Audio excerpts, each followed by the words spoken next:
Bem-vindos a uma nova jornada no audiolivro de Ouça o Espírito, Ouça o Mundo, por John Stott. Capítulo 1 A necessidade de ouvir o Espírito.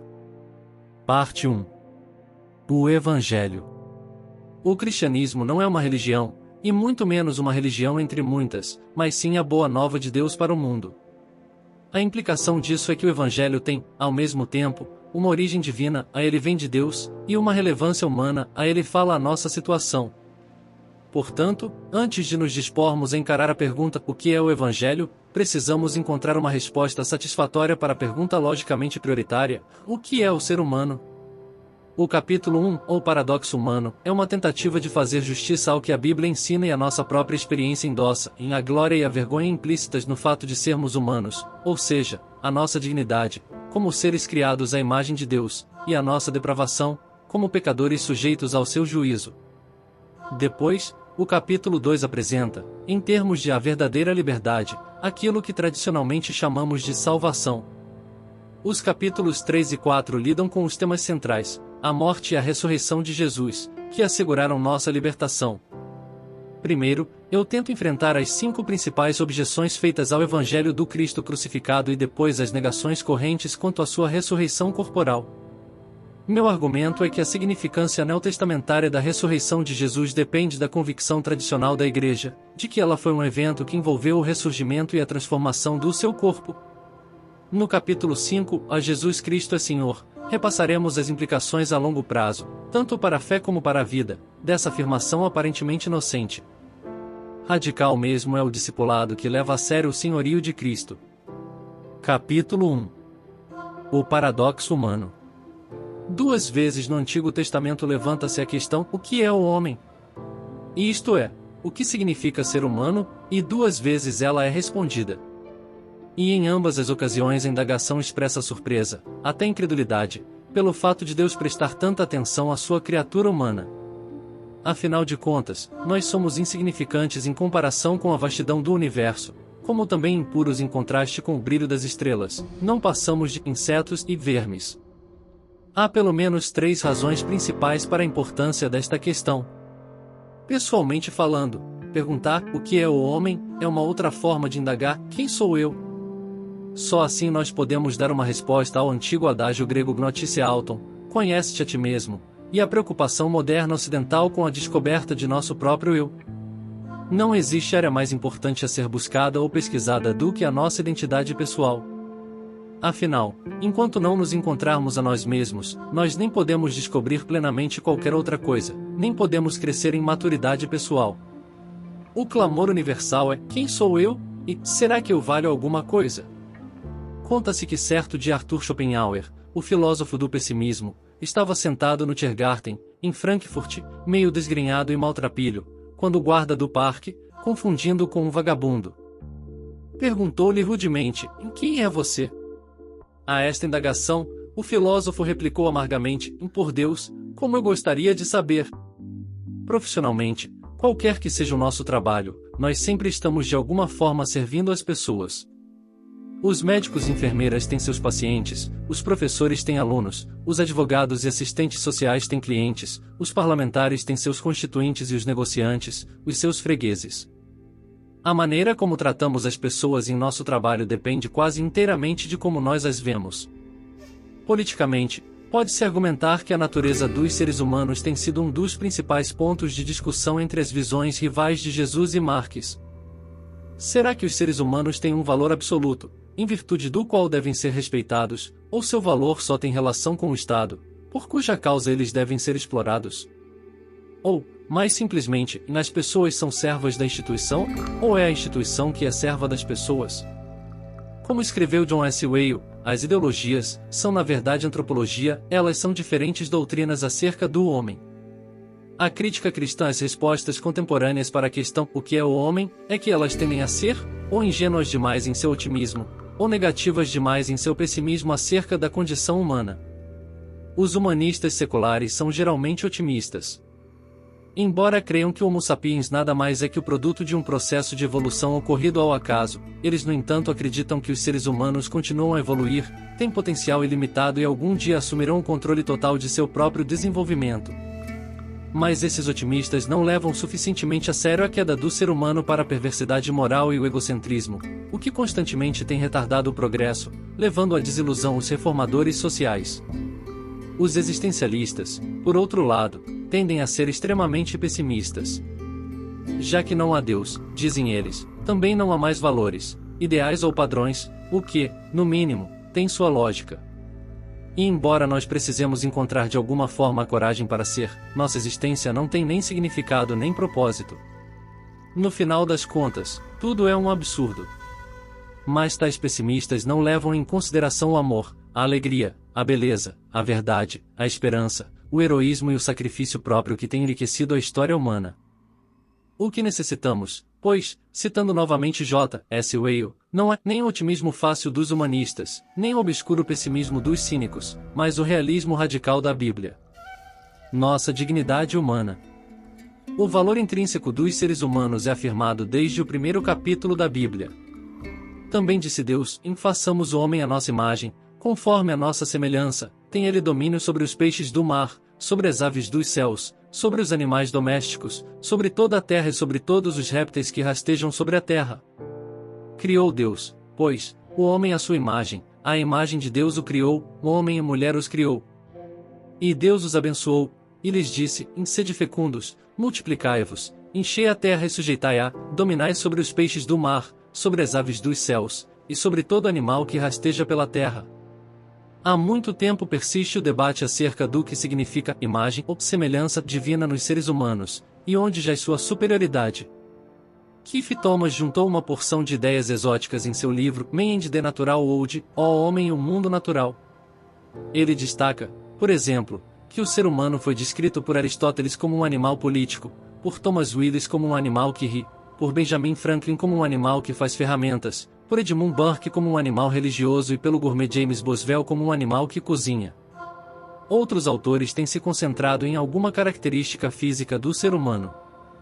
Platão explorou muito a nossa postura ereta, concluindo que os animais olham para baixo, mas só os seres humanos olham para o céu, enquanto Aristóteles acrescentou a peculiaridade de que só os seres humanos não conseguem agitar as orelhas. Um médico escocês mostrou-se profundamente impressionado com os nossos intestinos, ou seja, com suas sinuosas circunvoluções, curvas e reviravoltas, ao passo que, em fins do século XVIII, o Vedali Price chamou atenção para o nosso nariz, e creio que o homem é o único animal que tem uma acentuada protuberância bem no meio da face. Os estudiosos que conhecem bem o Antigo Egito e a Síria Antiga, no entanto, salientam que nessas culturas o rei ou imperador era tido como a imagem de Deus, a quem representava aqui na terra, e que os reis mandavam erigir imagens suas em suas províncias para simbolizar a extensão de sua autoridade.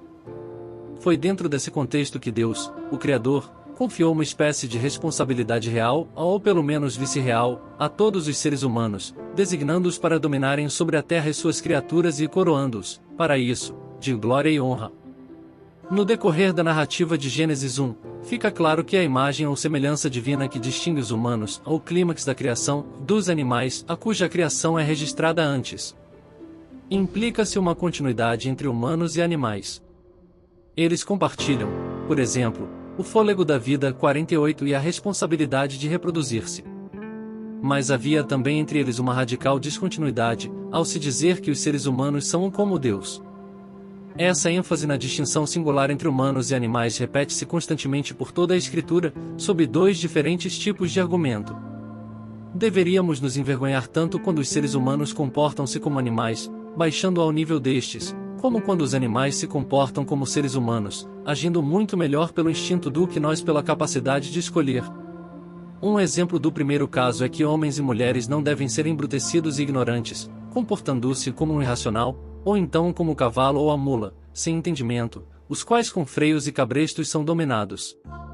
Como exemplo do segundo caso, nós somos repreendidos pelo fato de bois e jumentos reconhecerem os seus donos muito melhor do que nós, e porque as aves de migração, ao deixarem suas casas, retornam muito mais facilmente do que nós, e as formigas são muito mais trabalhadoras e previdentes do que nós. Voltando aos primeiros capítulos de Gênesis, todas as maneiras de Deus lidar com Adão e Eva pressupõem a unicidade destes entre as criaturas de Deus. A forma como Deus se dirige a eles pressupõe que eles o compreendem. Ele lhes diz que frutos podem comer e quais não podem comer, certo de que eles são capazes de discernir entre uma permissão e uma proibição e escolher entre as duas. Ele plantou o jardim e depois colocou Adão ali para o cultivar e guardar, iniciando assim entre eles uma parceria consciente e responsável no cultivo do solo.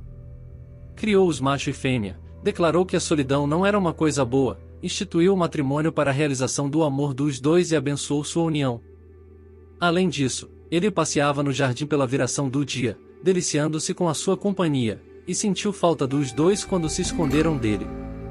Portanto, não é de admirar que estes 5 privilégios, a compreensão, escolha moral, criatividade, amor e comunhão com Deus, sejam todos regularmente mencionados nas Escrituras e continuem a ser reconhecidos no mundo contemporâneo como constitutivos da distinção singular da nossa humanidade. Para começar, existe a nossa racionalidade autoconsciente. Não se trata apenas de sermos capazes de pensar e raciocinar, afinal de contas, poderíamos dizer, os computadores também fazem isso. Eles são capazes de realizar os cálculos mais fantásticos, e muito mais rápido do que nós. Além disso, têm um tipo de memória, podem arquivar informações, e um tipo de linguagem, podem comunicar seus achados. Mas ainda existe, graças a Deus, uma coisa que eles não podem fazer, e eles não podem gerar pensamentos novos, só podem pensar aquilo para o qual foram programados. Os seres humanos, contudo, são pensadores originais. E mais do que isso, nós podemos fazer aquilo que nós, autor e leitor, estamos fazendo neste exato momento, podemos nos colocar fora de nós mesmos e olhar para o nosso interior, avaliar-nos, indagar-nos quem e o que somos. Somos autoconscientes e temos autocrítica. Além disso, vivemos inquirindo, incansavelmente, acerca do universo.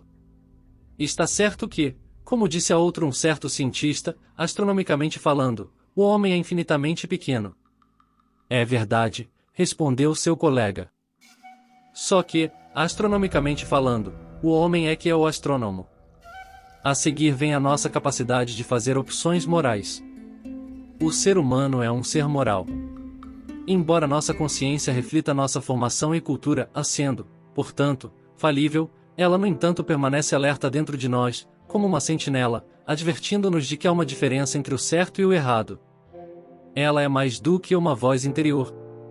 Representa uma ordem moral fora e acima de nós, diante da qual nós sentimos uma obrigação, de tal forma que temos um estranho impulso para fazer o que percebemos ser direito, bem como sentimentos de culpa quando fazemos o que é errado. Todo o nosso vocabulário moral, ordens e proibições, valores e opções, obrigação, consciência, liberdade e vontade, certo e errado, culpa e vergonha, não tem o menor sentido para os animais. É verdade que podemos treinar um cachorro para que ele saiba o que pode fazer e o que é proibido. E aí, quando ele desobedece, instintivamente, se afasta de nós, todo encolhidinho, pode-se até dizer que ele parece sentir-se culpado. Mas ele não tem a mínima noção de culpa, a única coisa que sabe é que vai apanhar. Em terceiro lugar, vem o nosso poder de criatividade artística. Deus não só nos chama para uma mordomia responsável em relação ao meio ambiente, e a uma parceria com Ele mesmo no que tange ao domínio e exploração da natureza para o bem comum, Ele nos deu também, através da ciência e da arte, habilidades inovadoras para fazê-lo. Somos criaturas criativas. Isto é, como criaturas, nós dependemos do nosso Criador. Porém, tendo sido criados à semelhança do nosso Criador, Ele nos deu o desejo e a capacidade de sermos também criadores. Portanto, nós dançamos, escrevemos poemas e fazemos música. Podemos apreciar o que agrada aos olhos, ao ouvido e ao nosso toque. Depois vem a nossa capacidade para relacionamentos de amor. Deus disse: façamos o homem à nossa imagem. Criou Deus, pois, o homem à sua imagem, macho e fêmea os criou. Embora devamos cuidar para não deduzir deste texto mais do que realmente ele diz, certamente é legítimo dizer que a pluralidade intrínseca do Criador, a façamos o homem, foi expressa na pluralidade das suas criaturas, a macho e fêmea os criou. Ela tornou-se ainda mais clara quando Jesus orou por seu próprio povo, a fim de que todos sejam um, como és tu, ó Pai, em mim e eu em ti. E esta unidade de amor é uma peculiaridade do ser humano. É claro que todos os animais se acasalam, muitos deles estabelecem fortes laços entre o casal, a maioria cuida dos seus filhotes e alguns deles são gregários. Mas o amor que une entre si os seres humanos é mais do que um instinto, mais do que um distúrbio das glândulas endócrinas. Ele tem inspirado a maior das artes, o maior dos heroísmos, a mais profunda das devoções. O próprio Deus é amor, e nossas experiências de amor são um reflexo essencial da nossa semelhança com Ele. Em quinto lugar, temos a nossa insaciável sede de Deus. Todo ser humano tem consciência de uma realidade pessoal suprema, a quem nós procuramos, e que sabemos que somente na relação com Ele é que podemos nos realizar como seres humanos. Mesmo quando estamos fugindo de Deus, sabemos instintivamente que não existe para nós outro lugar de repouso, nem outro lar. Sem Ele, nós estamos perdidos, a vida não passa de refúgio. Nossa maior nobreza reside na nossa capacidade criada de conhecer a Deus, de nos relacionarmos pessoalmente com Ele, amá-lo e adorá-lo. Na verdade, nós só somos plena e verdadeiramente humanos quando dobramos os nossos joelhos diante do nosso Criador. E nestas coisas, pois, que jaz a nossa humanidade distintiva, e em nossas capacidades dadas por Deus para pensar, escolher, criar, amar e adorar. No animal, pelo contrário, escreveu Emil Brunner, não vemos o menor indício de tendência de buscar a verdade por amor à verdade, de moldar a beleza por amor à beleza, de promover a justiça por amor à justiça, de reverenciar o santo por amor da sua santidade. O animal nada conhece acima de sua esfera imediata de existência, nada pelo qual medir ou testar sua existência. A diferença entre animais e seres humanos abrange toda uma dimensão de existência. Não é de admirar que Shakespeare tenha feito Hamlet irromper em seu elogio, em que obra de arte é o homem. Quão nobre em raciocínio. Quão infinito em suas faculdades. Quão semelhante aos anjos na ação. No entendimento, quão semelhante a Deus. Ó, a beleza do mundo.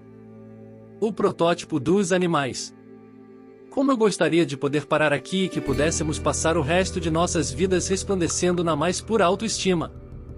Mas eis que existe um outro lado, mais escuro, do nosso ser, do qual mal temos consciência e para o qual o próprio Jesus chamou a atenção.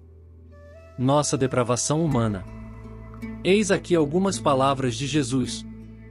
Convocando ele de novo a multidão, disse-lhes: ouvi-me todos e entendei. Nada há fora do homem que, entrando nele, o possa contaminar, mas o que sai do homem é o que o contamina. Porque de dentro, do coração dos homens, é que procedem os maus desígnios, a prostituição, os furtos, os homicídios, os adultérios, a avareza, as malícias, o dolo, a lascívia, a inveja, a blasfêmia, a soberba, a loucura. Ora, todos estes males vêm de dentro e contaminam o homem. Jesus não pregou a bondade fundamental da natureza humana. Ele certamente acreditava na verdade veterotestamentária, de que o ser humano, tanto homem como mulher, foi criado à imagem de Deus, mas também acreditava que essa imagem havia sido maculada. Ele pregou o valor dos seres humanos, inclusive dedicando-se a servi-los. Mas também ensinou que não valemos nada. Ele não negou que somos capazes de dar coisas boas aos outros, mas também acrescentou que, mesmo que façamos o bem, nem por isso deixamos de ser maus. E nos versículos citados acima ele fez importantes declarações sobre a extensão, a natureza, a origem e o efeito do mal nos seres humanos. Primeiro, ele ensinou sobre o alcance universal da maldade humana. Ele não estava descrevendo o segmento criminoso da sociedade, nem algum indivíduo ou grupo particularmente corrupto. Pelo contrário, ele estava conversando com refinados, justos e religiosos fariseus, e então generalizou, falando sobre um homem e homens. De fato, geralmente são as pessoas mais honestas que têm a mais profunda consciência de sua própria degradação. Tomemos como exemplo Dagan Marshood, secretário-geral das Nações Unidas de 1953 a 1961. Ele foi um servidor público profundamente comprometido, a quem W. H. Auden descreveu como sendo um homem bom, grande e louvável. Mesmo assim, a visão que ele tinha quanto a si mesmo era muito diferente. Em sua coleção de obras autobiográficas, intitulada Markings, ele escreveu sobre essa perversa contraposição do mal em nossa natureza, que nos leva a fazer até do nosso serviço aos outros o fundamento para nossa própria autoestima e preservação da nossa vida. Em segundo lugar, Jesus ensinou sobre a natureza egocêntrica da maldade humana. Em Marcos 7 ele enumerou 13 exemplos. O que há de comum entre todos eles é que cada um é uma afirmação do ego, seja contra o nosso próximo, ou inclusive homicídio, adultério, furto, falso testemunho e cobiça, violações da segunda metade dos 10 mandamentos, seja contra Deus, sendo que orgulho e insensatez são claramente definidos no Antigo Testamento como negação da soberania de Deus e até da sua própria existência. Jesus resumiu os 10 mandamentos em termos de amor a Deus e amor ao próximo, e todo pecado é uma forma de revolta egoísta contra a autoridade de Deus ou contra o bem-estar do nosso próximo. Terceiro, Jesus ensinou que a maldade do homem é de origem interna.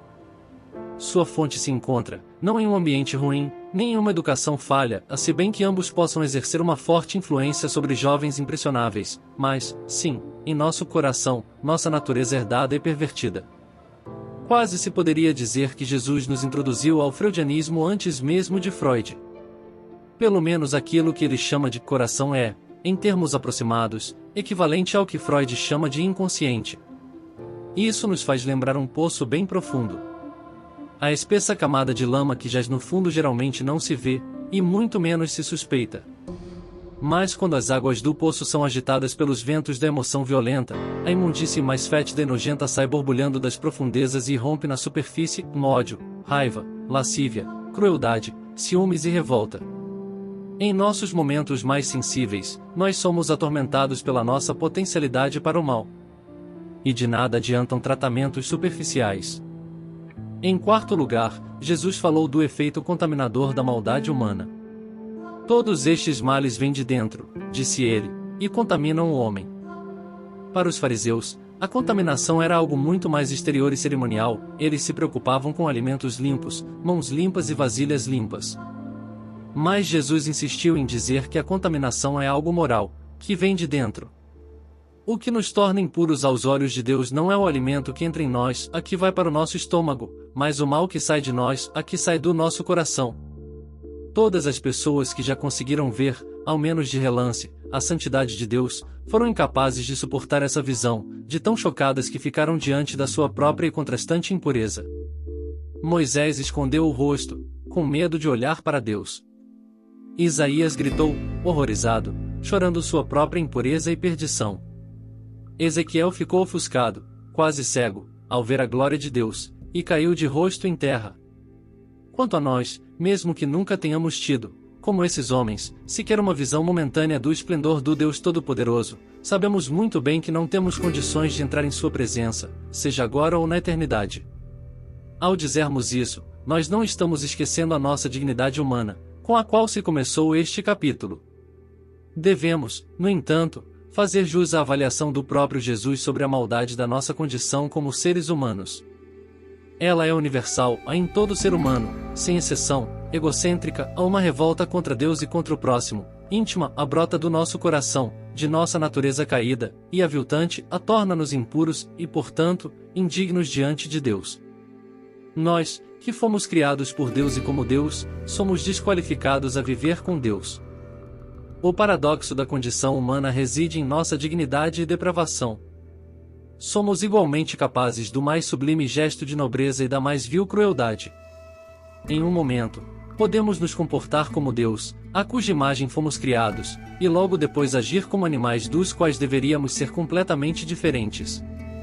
Foram os seres humanos que inventaram hospitais para cuidar dos doentes, universidades para cultivar a sabedoria, assembleias e congressos para o governo justo dos povos, e igrejas para adorar a Deus.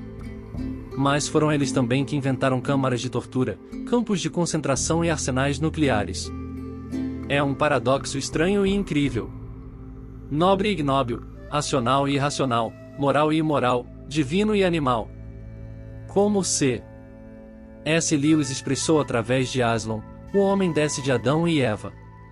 É uma honra suficiente para que o mendigo mais miserável possa andar de cabeça erguida, e também uma vergonha suficiente para fazer vergar os ombros do maior imperador da Terra. No que se refere ao paradoxo humano, não conheço descrição mais eloquente do que a feita por Richard Olovay na Conferência de Renovação Católica em Logorog, em abril de 1978. Este é o meu conflito.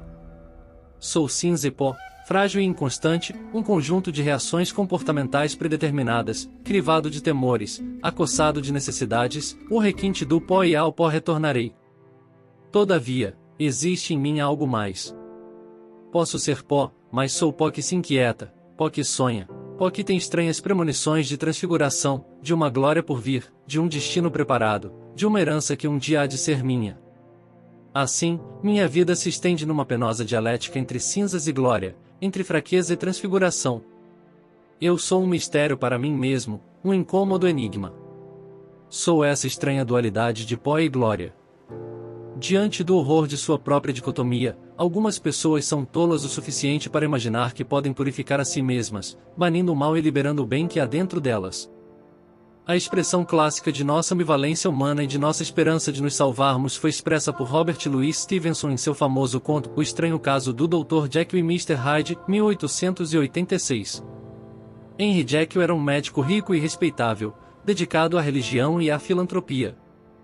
No entanto, ele tinha consciência de que sua personalidade tinha um lado mais sombrio e estava comprometido com uma profunda duplicidade de vida. Ele descobriu que o homem não é verdadeiramente um, mas verdadeiramente dois.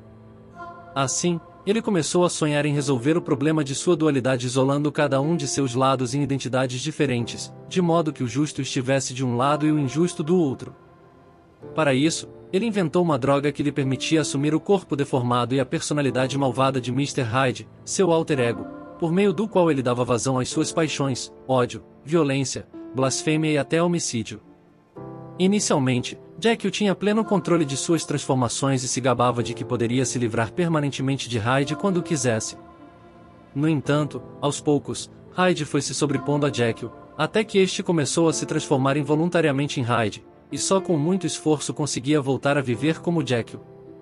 Aos poucos fui perdendo o controle do meu ego original e melhor, e lentamente fui me incorporando ao meu segundo e pior. Finalmente, pouco antes de sua revelação e prisão, ele se suicidou. A verdade é que todo Jekyll tem um Hyde, que ele é incapaz de controlar e que ameaça subjugá-lo. De fato, o constante paradoxo de nossa condição humana lança muita luz sobre nossa vida privada e também sobre nossa vida pública. Vamos analisar um exemplo de cada caso.